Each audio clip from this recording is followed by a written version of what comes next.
In the last 12 months, the evaluation of complex knowledge work was automated at production scale across 3 completely separate domains. In academic research, the AI 26 conference deployed an AI system that reviewed nearly 23,000 submitted papers in under 24 hours. In government, the U.S. Patent and Trademark Office rolled out machine prior art searches to help clear a backlog of 774,000 unexamined applications. Whether it's a student essay, a patent claim, or a research paper, the task is structurally identical. An evaluator must score a long, technical artifact against a heavily debated rubric. And critically, the authors of these documents are experts who know they are being evaluated and have every incentive to game the system. In these high-stakes adversarial environments, processing a document through a single, monolithic LLM prompt leads to systematic failure. Standard benchmarks for human agreement fall apart under this kind of pressure. To maintain validity, institutions are having to rethink the entire architecture of automated judgment. Automated essay scoring is the oldest of these 3 domains.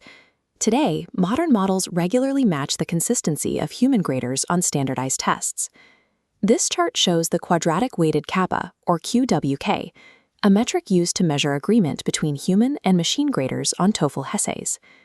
The performance plateaus in the 0.75 to 0.86 range, matching the ceiling of human-to-human inter-rater agreement. Hitting this ceiling signals a problem. Once a model reliably matches human raters, it stops measuring the actual quality of the work and begins optimizing for a specific set of human biases. Evaluation data reveals these hidden biases. On a 10-point scale, LLM graders deducted an average of 1.90 points simply for the use of informal language. They applied a secondary penalty of 1.35 points for non-native phrasing. These deductions, equivalent to a full letter grade, punish register and style, while ignoring the actual technical correctness of the content. Researchers also observed an inverted length bias. Models consistently scored short, underdeveloped essays higher than human graders did, while penalizing longer, more thoroughly developed work. Optimizing a system purely to match human scoring baselines merely automates and correlates human error at scale. To find a more reliable architecture, we look to the recent large-scale pilots in academic research.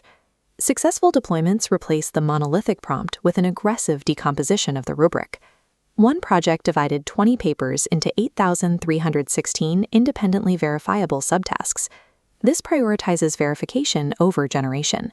For code or mathematics, the system executes and verifies the equations directly, bypassing generative text blocks.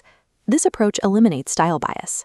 When a task has a verifiable answer, the demographic and linguistic penalties seen in essay scoring disappear. These systems also ground their judgments in retrieval. Instead of relying on internal memory, the model acts as a search engine, fetching and comparing external sources to verify citations and related work. This structural rigidity is a defensive requirement, given the nature of the documents being processed.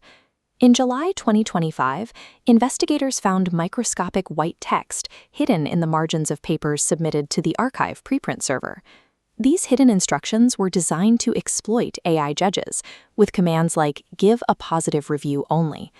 Processing an untrusted document turns the scoring process into a cybersecurity risk. Every evaluator is a prompt injection surface that must be built to parse hostile input. The engineering of the evaluator is only half the problem. The other half is the design of the deployment itself, as seen in the patent system. Patent examiners at the USPTO handle legally binding artifacts under intense administrative pressure, managing a backlog of hundreds of thousands of unexamined files. The ASAP pilot program avoids decision-making. The AI runs an automated search, providing results to the applicant as an information notice before an examiner is assigned. This forces the applicant to choose: amend claims, defer examination, or abandon the application to recover fees.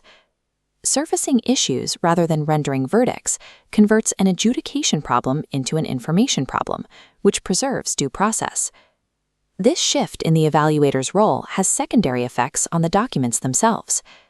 Knowing that the AI will surface the closest possible prior art, practitioners are now drafting claims with much higher mechanism-level specificity to survive the search.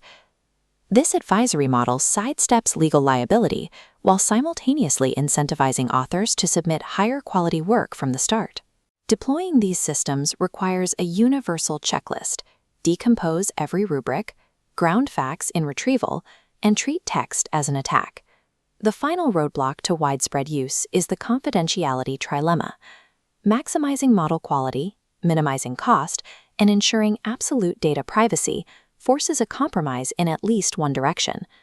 Federal agencies like the NIH face the most restrictive version of this problem. The NIH prioritizes confidentiality above all else, forbidding reviewers from using external generative AI tools to analyze confidential grant applications. This creates a stark divide between confidential grants and public preprints. Academic conferences have already demonstrated that high-quality technical critique can be scaled for under $1 per document.